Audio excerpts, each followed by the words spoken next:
예, 인사드리겠습니다. 안녕하세요. 저는 대강교회 청년부 중에서도 청년 1부를 담당하고 있는 박영모 목사라고 합니다.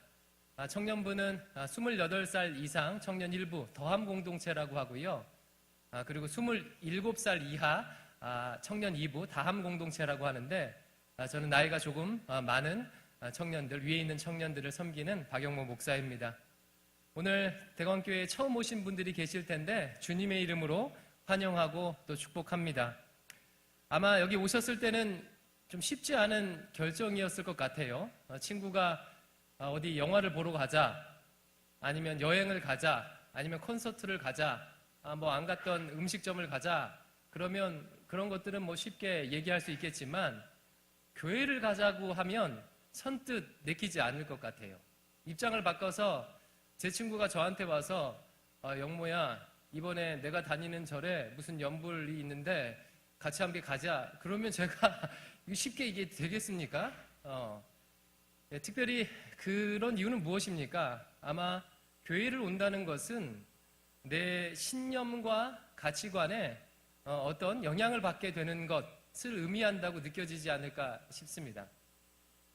그런 의미에서 저는 오늘 여러분들에게 조금 할 수 있는 한 편하게 좀 있었으면 좋겠다는 부탁을 드립니다. 그게 잘 될진 모르겠지만 제가 이 시간에 여러분하고 말씀을 나누는 것은요, 어떤 신념을 강요하는 것이 아니고요, 또 뭔가를 선택하기를 요구하는 것이 아닙니다. 그래서 지금 제가 하려고 하는 것은 어떤 분을 소개시켜 드리려고 하는 것입니다. 또 구체적으로 얘기하면 제가 만난 예수님을 여러분에게 소개시키고자 하는 것입니다. 여러분, 인생을 살다 보면 누구를 만나느냐가 정말 너무너무나도 중요하죠. 어떤 부모를 만나느냐는 내 인생의 전부를 결정짓습니다.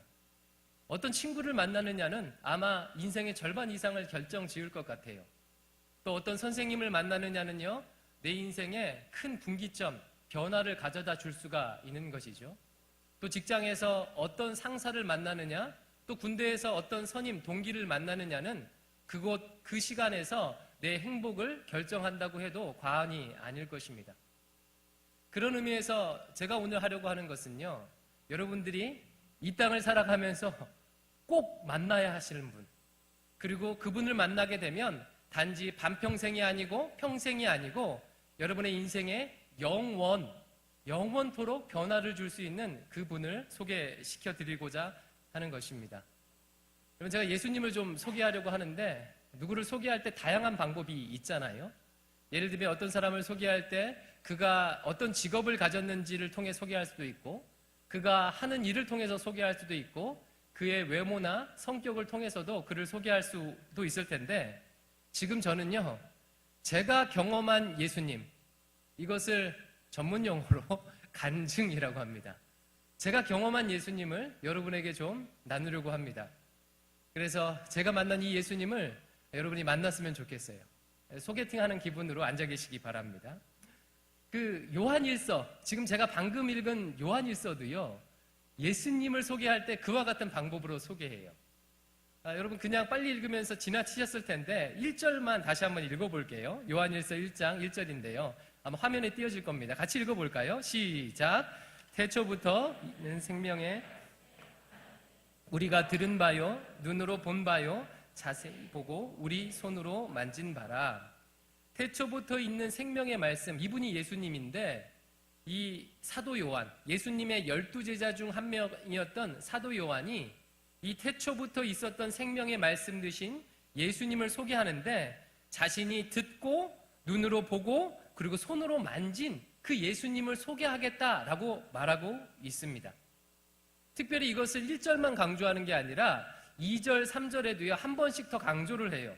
내가 보고 들은 그분에 대해서 얘기하겠다라고 하면서 강조합니다.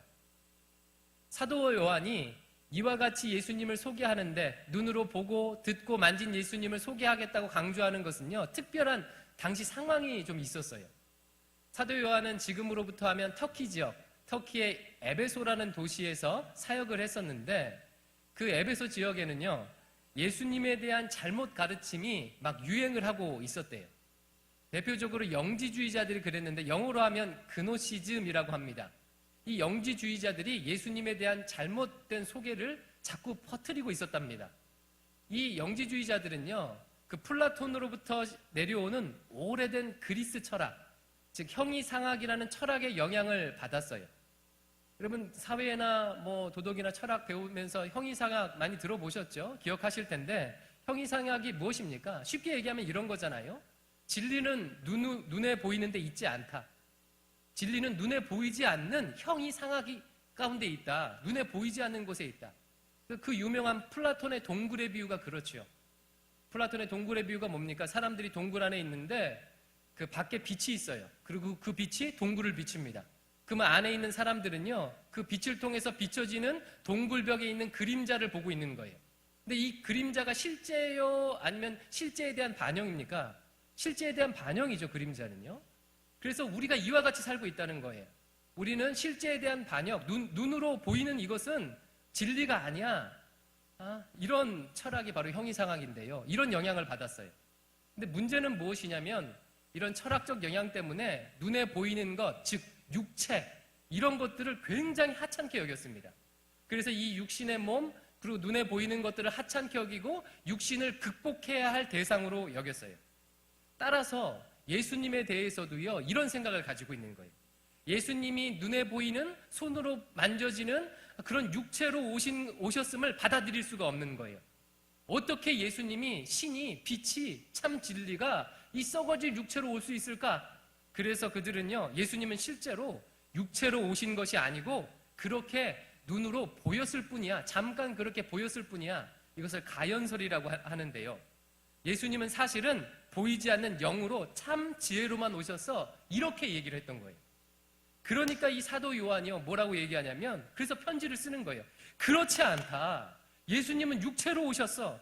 내가 그분을 보고 듣고 만졌어. 라고 하면서 지금 이 서신서를 시작하는 것입니다. 다른 말로 하면 지금 이게 무슨 의미냐면요.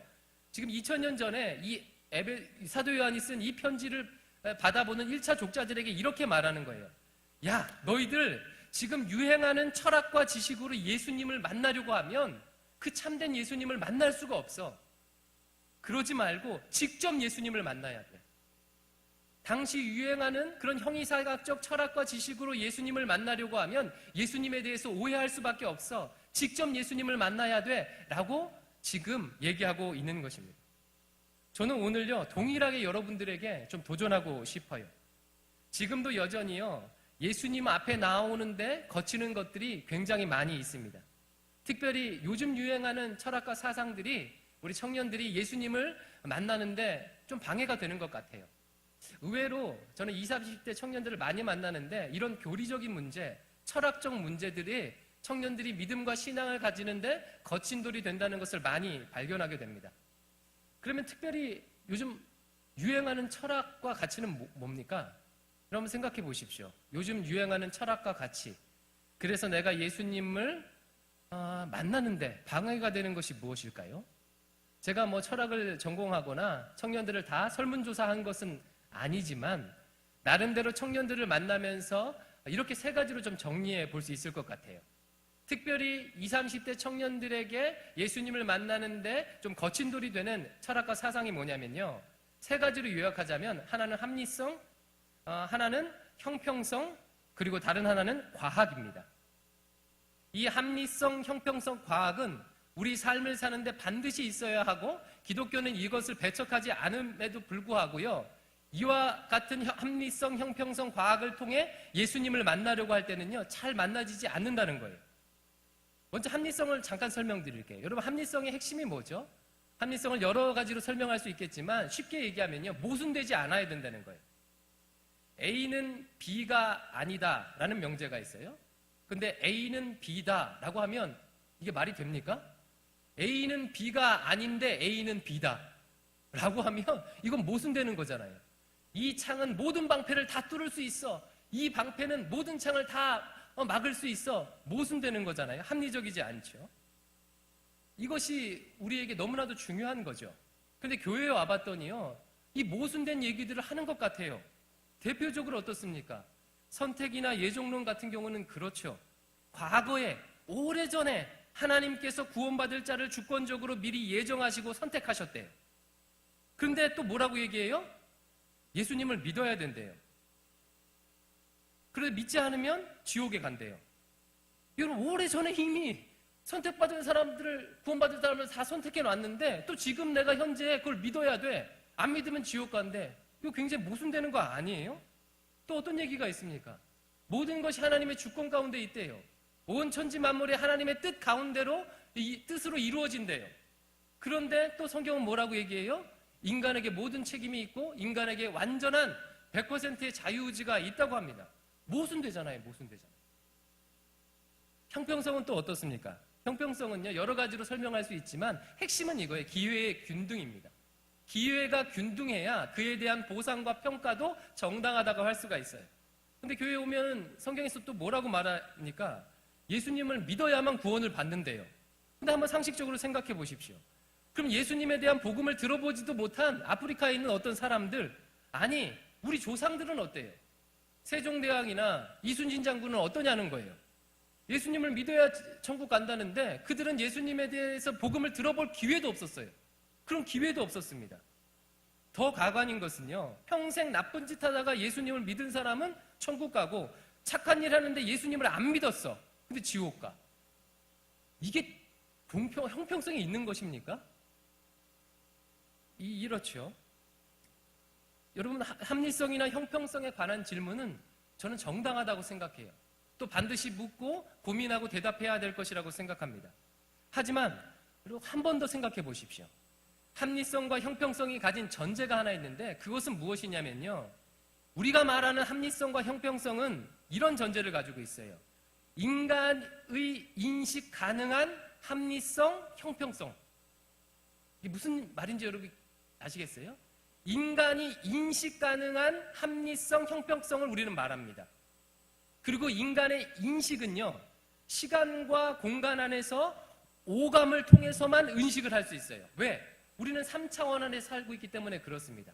제가 여기에 있으면서 동시에 저희 집에 있을 수가 없고, 제가 과거에 있으면서 동시에 현재에 있을 수 없어요. 우리는 시간과 공간이란 형식 안에서 살 수밖에 없고, 시간과 공간이란 형식 안에서 오감을 통해서 눈으로 보고 듣고 만지고 이런 것을 통해서 인식을 하는 거예요. 따라서 형평성과 합리성이라는 것은요, 우리가 인식하는 합리성, 형평성을 의미합니다. 그래서 우리 인식의 한계는 시간과 공간 안에 한정되어 있죠. 이것을 벗어나는 것은요, 인식할 수가 없어요. 그래서 그 유명한 철학자 칸트가 이에 대해서 정리했죠. 합리주의 인식론을 확립한 칸트는요, 인간은 시간과 공간의 형식 안에서 오감으로 인식한다. 그 외의 것은 인간이 인식할 수 없는 것이다. 불가지론을 얘기했습니다. 그렇다면 성경은 어떻습니까? 성경은 어떤 내용입니까? 3차원의 1만을 기록한 것입니까? 아니면 3차원 이상, 4차원, 5차원, 시간과 공간을 초월한 그런 이야기들을 3차원의 언어, 인간의 언어로 기록한 내용이 성경입니까? 그렇죠. 성경을 봤더니 하나님은 영이시래요. 시간과 공간을 초월하신대요. 하나님은 4차원 이상이십니다. 아니, 5차원, 6차원, 7차원이죠. 그 차원을 얘기할 수 없는 그런 분이셔요. 그 하나님께서 3차원의 세계에 자신의 역사를 펼쳐 보이시고 그 영원의 사건을 시간의 언어로 기록한 것이 성경이에요. 따라서 성경 안에서는 영원적 사건과 시간적 사건, 그리고 초시간적, 초공간적 사건이 혼재되어 있습니다. 당연히 시간과 공간적 논리로 볼 때 모순이 있는 것은요, 당연할 수밖에 없는 것이죠. 반대로 생각하면 이해가 쉬워요. 반대로요, 영원한 하나님과 영원한 하나님의 역사를 시간과 공간의 논리로 3차원의 언어로 완벽히 설명해 난다면 여러분, 그 하나님 믿을 수 있으시겠어요? 더 이상 그것은요, 신앙이 될 수가 없습니다. 그렇죠. 과학도 마찬가지입니다. 어떤 청년들은 과학이 발전될수록 하나님의 역사가 위축되는 게 아니냐라고 생각하는데, 과학과 신학은요, 설명의 방식과 영역이 전혀 다른 것입니다. 예를 들면 이와 같아요. 지금 여기 물이 하나 있는데 물이 끓고 있어요. 사람들이 물이 끓는 이유에 대해서 고민을 하는 거예요. 다 그 고민을 하면서 찾아요. 도대체 물이 왜 끓을까? 그러다 어떤 신학자, A라는 신학자가 열심히 고민을 하더니 이렇게 말합니다. 아, 내가 문헌을 조사해 봤더니 이 물은 어떤 사람이 라면을 끓여 먹기 위해서 물을 끓이고 있는 거야. 이것을 발견했어. 이 물은 라면을 끓이기 위해서 어떤 사람이 지금 끓이기 때문에 끓고 있는 거야 라고 대답했습니다. 그랬더니 어떤 B라는 과학자가요, 갑자기 이렇게 얘기를 해요. 무슨 소리야, 무슨 소리야. 내가 지금 과학적으로 연구해 봤더니 물은 그렇게 끓는 게 아니야. 지금 열심히 불을 떼고 있으니까 물이 100도씨가 되면 그 임계점을 넘으면 끓게 되는 거야. 무슨 옆집 아저씨가 라면을 끓였기 때문에 물이 끓는 거야. 그렇지 않아. 과학도 모르는 사람, 이렇게 얘기할 수가 있겠습니까? 여러분, 없는 것이죠. 설명의 영역이 다른 거예요. A는요, 물 끓는 목적에 대해서 얘기하는 것이고, B는 물이 끓는 물리적, 화학적 설명을 얘기하는 것입니다. 마찬가지입니다. 신학과 성경은요, 세상이 왜 창조되었는지, 무엇 때문에 창조되었는지를 설명하는 것이고, 과학은 하나님께서 어떤 물리적 과정으로, 화학적 과정으로 세상을 창조하셨는지, 운행하시는지를 설명하는 게 과학이에요. 대척되는 게 아니라 설명의 영역과 방식이 완전히 다른 것이죠. 그래서 빅뱅설이, 지금 인간 우주가 시작됐다는 가장 과학적으로 유력한 설이 빅뱅설 아닙니까? 빅뱅설이 100%로 확실하고 밝혀졌다고 하더라도 하나님이 창조 안 한 것이 될 수 없다는 거죠. 하나님이 빅뱅의 과정을 통해서 창조하셨다 하면 끝나는 거예요. 예를 들면 옆에 있는 친구들에게 물어보십시오. 예수님을 믿는 친구들에게 물어볼 때 너 하나님 창조하셨는지 믿느냐라고 물어보면 신앙이 있는 사람들은요, 하나님이 창조하셨다고 다 고백을 해요. 근데 한번 과학적으로 설명해 봅시다. 과학적으로는 어떻게 되죠? 엄마 아빠가 만나서 정자와 난자가 결합돼서 어머니 뱃속에서 10달 동안 있어요. 그래서 태어났어요. 그런데 여러분, 이 모든 과정을 하나님이 주관하시고 그와 같은 방식으로 나를 빚으시고 창조하셨음을 신앙인들은 받아들이고 믿게 되는 거죠. 반면 아무리 빅뱅의 증거를 연구해도 빅뱅의 목적과 이유는 과학은 밝혀낼 수 없습니다. 그래서 신학과 과학은요, 대척되는 게 아니죠. 설명의 방식이다. 따라서 저는 여러분들에게 2000년 전 사람들이 했던 실수를 반복하지 않으시기를 권면합니다. 나의 철학과 이성으로, 나의 인식으로 신앙을 접근하면 그 온전한 그 예수님을 온전히 만날 수 없어요. 그래서 저는요, 여러분들에게 무엇을 제안하냐면 만남을 가지라고 제안하기를 원합니다. 사도 요한이 2000년 전 자신의 독자들에게 그랬던 것처럼 사도 요한이 손으로 만지고 눈으로 보고 그 들은 예수님을 만났으면 좋겠어요. 소개팅할 때 상대방에 대한 논리적 소개를 받는다고 그를 사랑하게 되는 게 아니죠. 뭐 해야 돼요? 일단 만나야 돼. 일단 만나야 돼. 그래서 만나서 필이 오면 내 사람이 되는 거예요. 아무리 설명을 한다고 하더라도요, 잡혀지는 것이 아닙니다. 이런 차원에서 오늘 저는 철학과 역사가 말하는 예수님이 아니라 제가 만난 예수님을 소개하려고 합니다. 그리고 제가 만난 그 예수님을 여러분들도 만났으면 좋겠어요.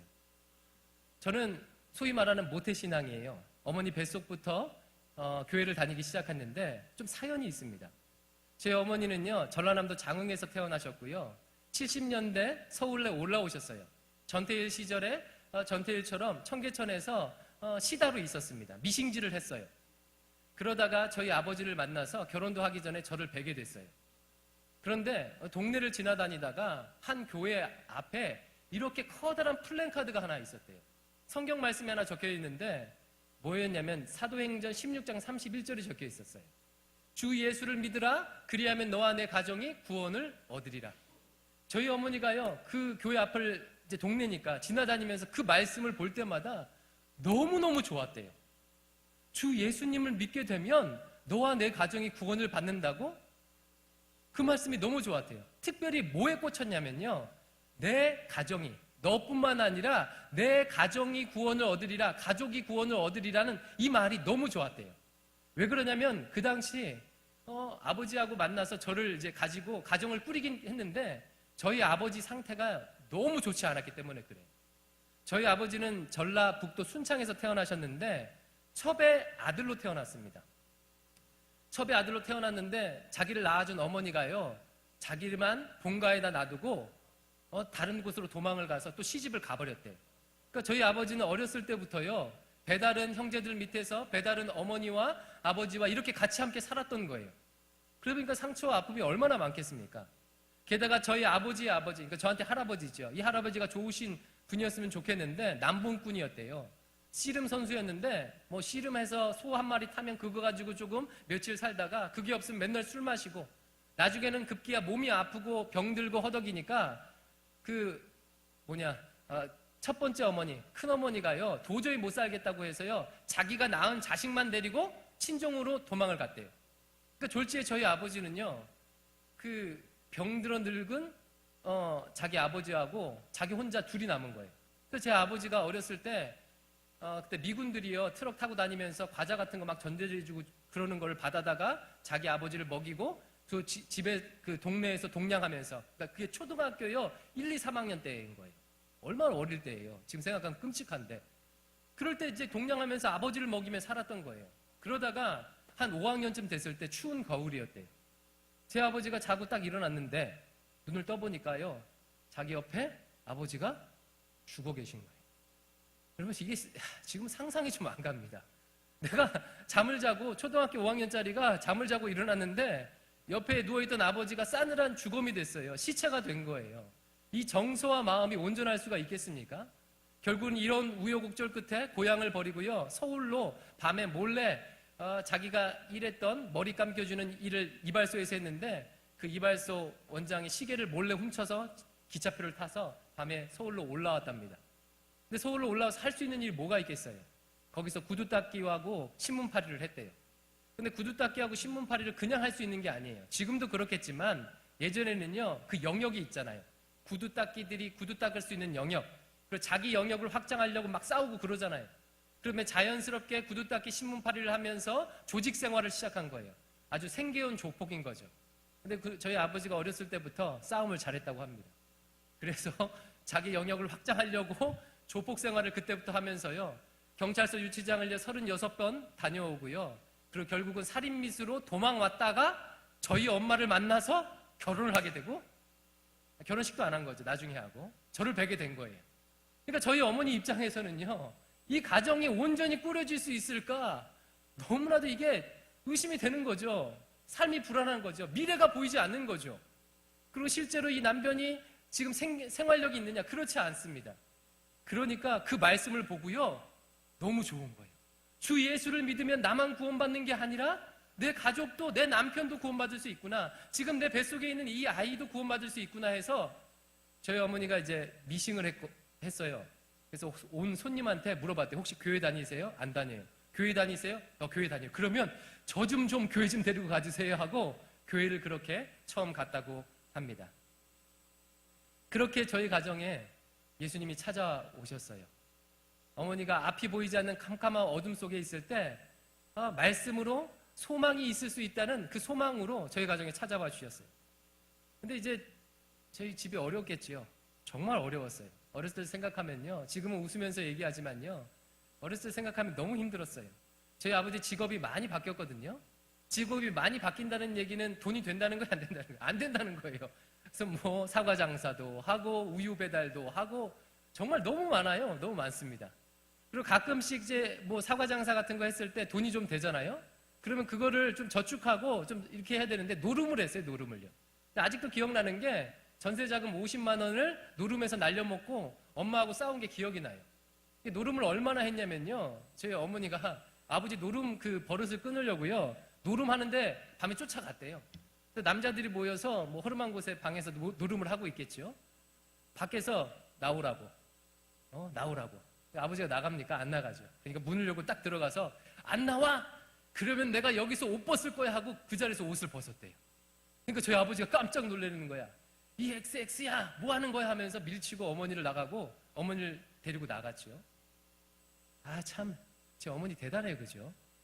저는 그 얘기를 제가 나중에 아버지 자서전을 쓰면서 그 부분을 쓰면서요 전 펑펑 울었어요. 여자로서의 삶을 포기하는 거 아니에요. 그러니까 엄마도 여자인데 나는 더 이상 여자가 안 되겠다는 거 아니에요. 옷을 남자들 앞에서 벗어. 이렇게 여자임을 포기하고서라도 이 가정을 살리겠다고 그렇게 한 거 아닙니까? 예, 그랬어요. 굉장히 힘들었습니다. 그래서 9평짜리 집에서 7식구, 저희 집 네 식구하고 저희 외삼촌 광주에서 부도 내고 가구 공장하다가 부도 내고 도망한 그 외삼촌네 가족이 방 2개, 화장실은 공동 화장실이에요. 조그만 싱크대 하나 있고 방 2개에서 7식구가 살았습니다. 경제적으로요 너무나도 어려웠어요. 근데 저에게 정말 힘든 건 뭐냐면 아버지의 폭력이에요. 어린아이들은요 그때 당시 다 어려우니까, 경제적으로 어려워도 다 어려우니까 그렇게 살아요. 근데 아버지가 폭력을 행사했던 것이에요. 그러니까 저한테는, 자녀들한테는 많이 폭력을 행사하지 않았는데 어머니한테 폭력을 굉장히 많이 행사했어요. 그러니까 그 기억들이, 안 좋은 기억이 너무나도 많이 있습니다. 제가 지금은 극복했는데요, 저한테 아주 트라우마처럼 남았던 기억이 초등학교 5학년 때, 저기 월계동 미성아파트 살 때인데요, 그 13동 101호 살 때인데, 어느 날 저녁에 아버지들이 싸우다가 아버지가 상을 어머니한테 던졌고 그게 어머니한테 맞아서 피가 이렇게 막 튀긴 거예요. 그래서 뚫겨 패는데 제가 그 5학년짜리 남자애가 그 아버지와 어머니 사이에 끼어 들어가서 무릎 꿇고 아버지한테 비는 거예요. 아버지 때리지 말라고, 엄마. 제발 때리지 말라고. 내가 잘못했다고. 제가 뭘 잘못했습니까? 근데 엄마를 때리니까 때리지 말라고 막 빌었던 거예요. 그러니까 그게 트라우마로 어렸을 때부터 한동안 정말 오랫동안 남아 있었습니다. 그러니까 저는 제 자존감이요 있을 수가 없는 거죠. 있을 수가 없습니다. 열등감이 너무나도 심했어요. 이 정신적 스트레스 때문에 초등학교 5학년 때까지 오줌을 못 가렸어요. 초등학교 5학년 때까지 오줌을 못 가렸다니까요. 밤에 오줌을 싸요. 게다가 저는 제가 세상에서 그러다 보니까 제일 불행하다고 생각했어요. 나중에는 그런 게 아니구나, 다른 집도 뭐 비슷하구나 뭐 이런 걸 알았는데, 그때 당시에는요 나보다 더 불행한 사람은 없을 거야, 나는 세상에서 제일 불행한 사람이야 라고 그렇게 생각했습니다. 무엇보다도 아버지가 무섭고 또 무서운 만큼 싫고 또 무섭고 싫은 만큼 아버지에 대한 증오가 제 안에 아주 가득가득 찼죠. 그래서 어렸을 때는 아버지가 집에 들어오는 소리가 들리면요 자는 척을 했어요. 이불을 뒤집어 쓰고 잤고요. 조금 커서는요, 뭐 중학교 때인 것 같은데 집에 들어갔더니 집이 난리가 났어요. 아주 그냥 찬장이 다 무너져 있고요, 뻔짜죠. 그때 찬장이 무너진 틈에서 식칼이 딱 보였거든요. 내가 이번에는 끝장을 보리라 하고 식칼을 제가 들었습니다. 물론 용기가 없어서 실행은 못 옮겼는데요, 이 정도로 아버지에 대한 증오와 분노와 열등감에서 살았어요. 근데 그 가운데서 제가 참 감사한 건 뭐냐면요, 제가 교회를 다녔잖아요. 근데 교회를 다니다 보면 이럴 수 있거든요. 왜 하나님 접니까? 조금 전에 우리가 간증 영상 봤던 그 베니 작가처럼 왜 하필 접니까? 라고 물을 수 있죠. 제가 이렇게 교회도 다니고 엄마도 교회도 다니고 이렇게 기도도 하는데, 하나님 왜 이와 같은 지긋지긋한 삶이, 이와 같은 폭력이, 이와 같은 가난이 내 삶에 끊어지지 않고 계속되고 있습니까? 하나님 살아계신 건 맞아요? 라고 반항할 수 있을 텐데 저는 안 그랬어요. 참 지금 보면 은혜예요. 저는 그런 어려움이 있을 때마다요 어떻게 했냐면 이불 뒤집어 쓰고 기도하는 거예요. 아버지 어머니가 싸우면요 이불 뒤집어 쓰고요, 하나님 제발 좀 살려주세요. 엄마 아빠 싸우지 않게 해주세요. 오늘은 엄마 맞지 않고 그렇게 좀 부부싸움이 끝나게 해주세요 라고 기도했습니다. 근데 이런 상황 속에서 저희 어머니가 가족의 구원을 위해서 주 예수를 믿으라 그리하면 너와 내 집이 구원을 받으리라는 이 말씀을 받고 기도한 지 한 13년, 14년 만에, 참 하나님 좀 얄궂으세요, 그렇죠? 3, 4년도 아니고 13년, 14년이에요. 기도하던 가운데 저희 집에 작은 변화가 하나 있었습니다. 저는 뭐 직접 듣지 않았지만 나중에 이제 어머니한테 전해 들었는데, 아버지가 이렇게 어머니한테 얘기했대요. 야, 너 정말 교회에다가 헌금을 하면 복을 받냐? 그랬대요. 너무 뜬금없죠, 그렇죠? 여러분, 교회에다 헌금하면 복 받습니까? 이게 무슨 샤머니즘도 아니고 무슨 기복신앙도 아니고요, 어디서 주워 들은 건 있어갖고요, 교회에다가 헌금을 하면 복을 받는다 이렇게 질문을 한 거예요. 근데 저희 어머님이 그때가 타이밍이라고 생각하고요, 아주 용기 있게, 왜 어떻게 그렇게 용기가 확신이 있었는지, 맞아 교회에다가 헌금을 하면 복을 받을 수 있어 라고 이제 얘기하셨대요. 그러니까 너무 장사도 안 되고 너무 벌이가 없으니까, 집이 찢어지게 가난하니까 아버지가 지푸라기도 짚는 심정에 그런 얘기를 한 거예요. 그래서 야, 너 거짓말이면 죽을 줄 알아? 그러고 나서 저희 아버지가 교회도 안 가는데 뭐부터 한 줄 알아요? 헌금부터 했어요. 되게 신기하죠. 교회는 안 가고 헌금부터 했대요. 헌금부터. 나중에 들은 얘기예요. 근데 놀랍게 이게 속된 말로 아다리가 맞은 거죠. 그때로부터 우리 집 가정 경제가 조금씩 피기 시작한 거예요. 그때 지금은 이제 없어졌죠. 석계역 앞에 월계 아파트 5층짜리 아파트가 있었는데 거기 살았거든요. 거기 13평짜리 11평인가 13평 되는데 저희 삼촌 둘하고 하여튼가 아주 진짜 힘들게 살았어요. 근데 그 아파트가 재개발되면서 뭔가 이렇게 경제적으로 조금씩 피기 시작하는 거예요. 그러니까 아버지 입장에서는요, 오, 진짜 뭔가 있네? 오, 교회에다 헌금을 했더니 뭔가 잘 되네? 이런 마음이 드는 거예요. 그리고 급기야 제가 중학교 2학년 때요, 교회를 가기 시작했어요. 교회. 근데 여러분, 그런 아버지에게 신앙이 있겠습니까? 없겠습니까? 교회는 가긴 가요. 하지만 신앙이 없는 거죠. 마치 사회생활 하듯이 조직생활 하듯이 그렇게 교회 생활을 한 거예요. 그리고 예전부터 조직생활을 하다 보니까요, 그 보스에 대한 충성이 아주 남달라요. 그 목사님을 보스로 모시는 거죠. 목사님, 이렇게는 안 했겠지만, 그러니까 목사님도요, 아버지가 너무 이제 자기 말을 잘 따르고, 목사님이 한번 얘기하면요, 무조건 막 하자 그러고 막 그러니까요, 너무 좋은 거예요. 그러니까 교회 생활도 잘 했어요. 믿음도 없는 상태에서, 신앙도 없는 상태에서 교회의 집사가 되고 막 이렇게 되는 거예요. 근데 이 신앙도 없이 교회 다니니까 마치 뭐예요? 여러 가지 생활 중에서 교회 생활 하나 첨가된 것 뿐이에요. 여러분, 신앙이라는 것은 믿지 않는 사람들은 잘 이해 못 하는데, 믿지 않는 사람들은요, 신앙생활을요, 교회 생활을 여러 가지 생활 중에 하나라고 생각해요. 학교 생활 있고, 직장 생활 있고, 교회 생활 이렇게 있는데, 신앙인은 그렇지 않습니다. 신앙인들에게 있어서 신앙이란 여러 생활 중에 하나가 아니라 그게 전부예요. 그게 기반이에요. 신앙생활 가운데 학교 생활이 있고 직장 생활이 있는 거예요. 근데 저희 아버지가 믿음이 없다 보니까요, 그냥 여러 생활 가운데 하나 교회 생활을 하고 있는 거죠. 근데 감사하게 우리 하나님께서요, 저희 아버지 만나주셨어요. 어떤 일이 있었냐면, 남전도에 신방을 갔는데 목사님께서 갑작스럽게 예고도 없이 준비도 안 된 상태에서 아버지에게 대표 기도를 시킨 거예요. 그러니까 아버지가 대표 기도를 할 수 있겠어요? 못하죠. 예수님 이름으로 기도합니다도 못했대요. 근데 저희 아버지 자존심도 센데요, 정말 쪽팔린 거죠. 그래서 그때로부터요, 어떻게 해야 내가 기도를 잘할 거냐, 막 다른 사람들에 물어봤더니 다른 사람들이 기도를 잘 배우고 그러려면 기도원을 가야지 뭐 그랬대요. 그래서 기도원을 갔다고 합니다. 기도원을. 참 신기해요, 그죠? 그래서 기도원을 갔는데요, 뭐 몇 번쯤 가다가 그랬는지는 모르겠는데 어느 날 저녁이었대요. 기도원에 가서 예배를 하는데 그 본문 말씀 가운데 이런 말씀이 있었답니다. 마태복음 1장 23절 말씀이에요. 예수님에 대한 말씀인데, 보라, 처녀가 잉태하여 아들을 낳으리니 이름을 임마누엘이라 하리라 하셨으니, 이를 번역한즉 하나님이 우리와 함께 계시다 함이라. 처녀가 잉태하여 아들을 낳으리니, 처녀 마리아가 잉태하여 아들 예수님을 낳겠는데 그 이름을 히브리어로 임마누엘이라 한대. 근데 그 이름의 뜻이 뭐라고요? 하나님이 우리와 함께 계시다.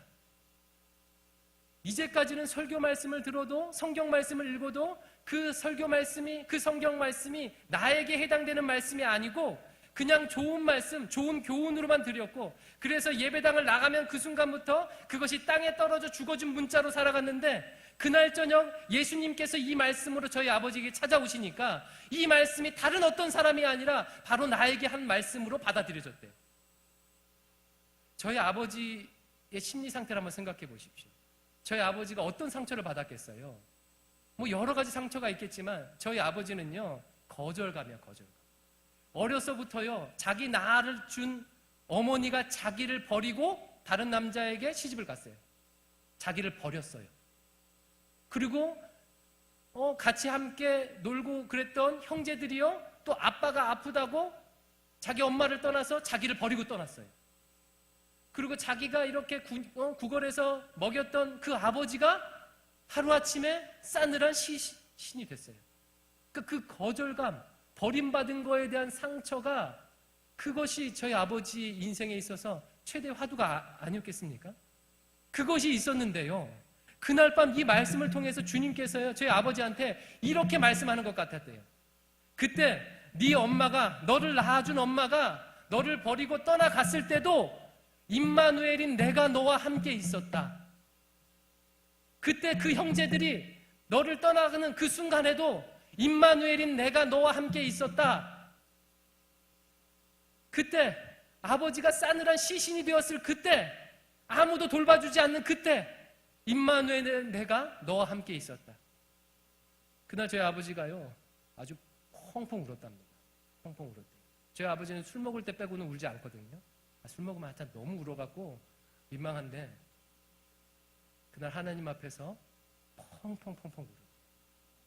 아, 하나님이 살아계시구나, 진짜로. 그리고 나와 함께 하셨구나. 그리고 오래전부터 나를 위해서 이렇게 예배해 놓으시고 오늘 나를 찾아오셨구나. 그 뒤로부터요, 아버지가 변했어요. 물론 빨리 변하면 좋은데 정말 늦게 변해서 힘들었는데 어쨌든 그 뒤로부터 변하기 시작하는 거예요. 어느 날이었어요. 저희 집, 제가 이제 상계동 15단지, 제가 대진고등학교 다닐 때 상계동 15단지 살았을 때인데요. 그때 어느 날 저녁에 저녁을 먹는데 저희 아버지가요, 이제 식사 자리에서 제 여동생이 하나 있거든요. 네 식구가 딱 돌로 앉아서 있는데 저희 아버지가 그러는 거예요. 자, 오늘부터 우리 가족 기도하고 밥 먹자. 여러분, 그날 제가 어떻게 밥 먹었겠습니까? 이게 밥을 먹는 건지 눈물밥을 먹는 건지요. 예. 그 전까지만 해도 식사 시간은요, 긴장되는 시간이었어요. 언제 밥상을 뒤집어 엎을까? 혹시 숟가락으로 내 머리를 갈기지는 않을까? 그런 두려움 가운데 있었는데요. 그날 저녁에 하나님을 만난 우리 아버지가요, 식사하고 밥 먹자 하고 아버지 본인이 기도를 하는 거예요. 뿐만 아니라 어느 날이었어요. 또 제 어머니한테 편지를 주래요. 전달해 주랍니다. 근데 이제 편지는 개인 그 정보통신보호법에 따라서 가족의 편지라도 보지 말아야 되는데, 제가 원래 그런 일 평생 없었으니까 그 편지를 제가 딱 열어봤죠. 그 내용은 기억이 안 나요. 근데 맨 끝에 뭐라고 적혀있냐면, 여보 사랑해, 이렇게 적혀있는. 어떤 가정에는요, 여보 사랑해가 밥 먹듯이 들리는 불리는 그런 얘기일 수 있겠지만요, 저희 가정에는요, 그 얘기는요, 기적이에요, 기적. 여보 사랑해. 이 XX야, 이 XX야만 평생 들어오다가 여보 사랑해래, 여보 사랑해. 이렇게 우리 예수님께서는 제 아버지를 만나주셨어요. 근데 그럼에도 불구하고 제 안에 해결되지 않은 게 하나 있었습니다. 그게 뭐냐면 아버지에 대한 용서예요, 용서. 여러분, 아무리 아버지가 예수님을 믿는다고 해서 어렸을 때 그토록 오랫동안 받았던 상처가 예수님을 믿고 식사하자 그러고 엄마한테 사랑해 그런다고 해서 그게 용서가 되는 겁니까? 이게 안 되잖아요. 그 증오가 하루아침에 사라지는 게 아니잖아요. 이 아버지에 대한 미움이요, 그 증오가 이게 꾹꾹 누르고 있는 것이요, 막 있어요. 그러니까 사춘기를 지나면서요, 아버지에 대해서 제가 온전히 반응할 수 없죠. 물론 여전히 무서우니까 시키는 일은 하지만요, 표정도 그렇고 아버지 앞에만 서면요, 표정도 안 좋아요. 그래서 옷깃도 스치는 게 싫어요. 옷깃만 스치고 혹시 살이 조금만 닿으면요, 소름이 막 돋고 그래요. 근데 고등학교 2학년 여름방학이었는데 그때 저희 아버지가 공인중개사 시험을 공부해서 저랑 같이 도서관을 같이 다녔어요. 그래서 그 도서관에는 제 친구들 다 떠나갔거든요. 저희 아버지 다녀갔고. 근데 그 도서관 다닐 때 여름방학이었어요. 보통은 제가 늦잠을 자면 아버지가 저를 깨워요. 근데 깨우면 그냥 말로 깨우는 게 아니에요. 영모야 이렇게 깨우면 되잖아요. 그럼 어떻게 되냐면 저 방문을 들고 와갖고 누워있으면 발이 이렇게 되잖아요. 그럼 여기를 밟아요. 그럼 비틀어져서 막 일어나. 그러니까 참 너무하죠, 그렇죠? 근데 그날은요, 제가 늦잠을 잤는데도 깨우지 않더라고요. 그래서 일어나갖고요, 제가 일어나서 문을 열고 딱 밖으로 나가는데 아버지가 문 밖에 계시는 거예요. 그래서 저를 보고 씩 웃어요. 그럼 제 마음이 어떻죠? 아침부터 재수없게. 이 마음이 저를 보고 씩 웃으니까 일어나자마자 문 밖에 있는데. 그래서 제가 화장실에 들어가서 세수를 하고 머리를 감고 이제 세면을 하고 제 방에 딱 들어왔습니다. 제 방에 문을 열고 들어왔는데, 제 간증 들은 분들 기억하시죠? 제가 정말 마치 영화 한 장면 같아요. 제 방에 이제 매트리스가 있는데요, 침대 틀은 없거든요. 그냥 틀은 없고 매트리스만 하나 놓여져 있었던 때예요. 그리고 방이 이제 베란다를 터갖고 그 햇빛이 많이 들어와요. 근데 제가 제 방에 딱 들어갔는데 그 넓은 그 창틀로 햇빛이 제 매트리스를 이렇게 비춰요. 이렇게 비치는데 분명히 제가 일어나서 이불을 개고 가지 않았는데 그 이불이 거기 개져 있는 거예요. 영화로 따지면 영화로 막 만들면 막 클로즈업해서 막 음악이 짜자자작 나오고 막 이런 장면인 거예요. 제가 그 순간에 거기 서갖고요, 정말 얼음이 된 것 같아요. 얼음이. 제 마음속에 한 번에는 아니지만 이런 마음이 들어요. 아버지를 용서할 수도 있겠다. 그때 처음으로 제 마음에 들었습니다. 저는 아버지를 용서하려면 이산가족들이 상봉해서 3박 4일 부둥켜 핥고 울고 눈물 질질 짜고 그래야 용서할 수 있을 줄 알았는데요. 그 순간 아버지가 입을 개놓은 거 가지고 보고 제 마음에 용서할 수도 있겠다, 그런 마음이 들었습니다. 그 이후로도요, 하나님께서 여러 가지 과정을 저한테 허락하셨어요. 아버지를 용서할 수 있는 과정을 허락하셨는데 결정적으로 뭐냐면 제가 아버지의 자서전을요 쓸 때입니다. 이미 그때는 제가 2 자녀를 낳고 목사가 된 이후예요. 그런데 저희 아버지가 이제 예수님 믿고 이렇게 변화되면서 나중에 고등학교 검정고시, 그리고 대학교 검정고시, 저희 어머니와 함께 고등학교, 대학교 검정고시를 50 가까이 돼서부터 시작했어요. 그래서 수능을 보고 공공학번으로요 김천에 있는 김천대학 안경광학과를 입학을 했습니다. 그때 저희가 테크노마트, 지금도 이제 안경점이 있는데 테크노마트, 강변역에 있는 테크노마트 지하 1층에 가면 TM 안경, 테크노마트 안경이라고 있거든요. 그러니까 저희 이제 집에서 운영하는 안경점이에요. 거기 가서 저 박용모 목사님 소개로 왔는데 싸게 해주세요. 그럼 싸게 해줄지도 몰라요. 이제 그때인데, 그럴 때인데, 그러니까 본인이 이제 안경광학과를 간 거예요. 그래서 안경광학과를 하면서 이런 마음이 들었대요. 어렸을 때부터 아이들 안경을 잘 교정해주면 어린 아이들이 시력 교정이 되는구나, 이걸 깨닫고 25인승 안경버스를 만들어서 안경점으로, 이동식 안경점으로 개조를 해서 그때부터 안경봉사를 다니기 시작했어요. 그래서 2년도인가요? 3년도인가? 그때부터 시작해서 지금까지도 안경봉사를 전국 방방곡곡 지구를 3바퀴 이상 도는 그 거리를 다니면서 전국 방방곡곡에 가서 고아원에, 복지관에, 또 요양원에 이런 데 가서 무료로 안경 봉사를 해줬습니다. 그래서 지금까지 2만 명이 넘는 사람들에게 안경 봉사를 해주고, 그것이 세상에 조금씩 알려지게 돼서 언론에도 알려지고 그러게 돼서 아침마당, 생방송 아침마당에도 나오시고 대통령 표창도 받게 됐어요.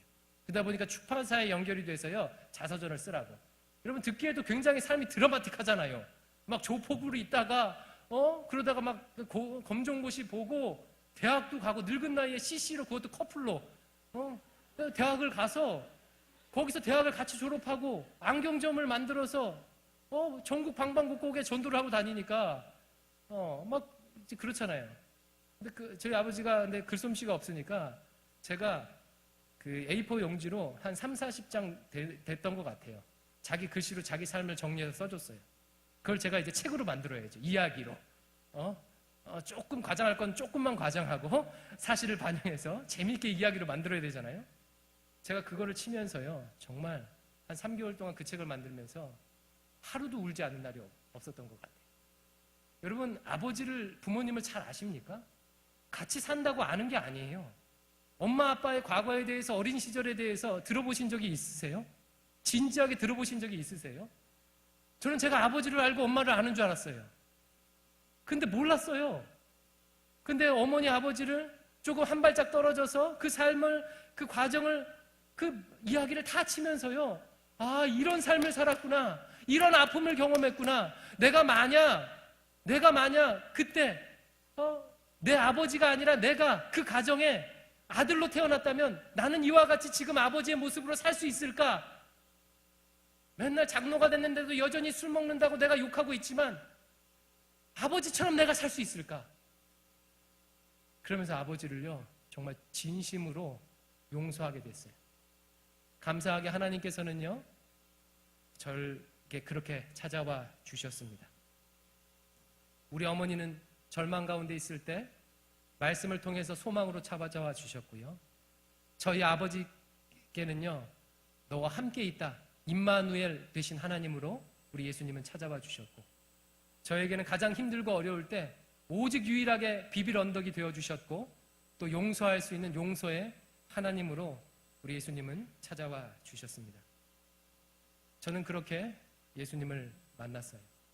그래서 누군가 저에게 제 신앙의 근거에 대해서 물어보면 제 신앙은 단지 신학이 아니라 철학이 아닙니다.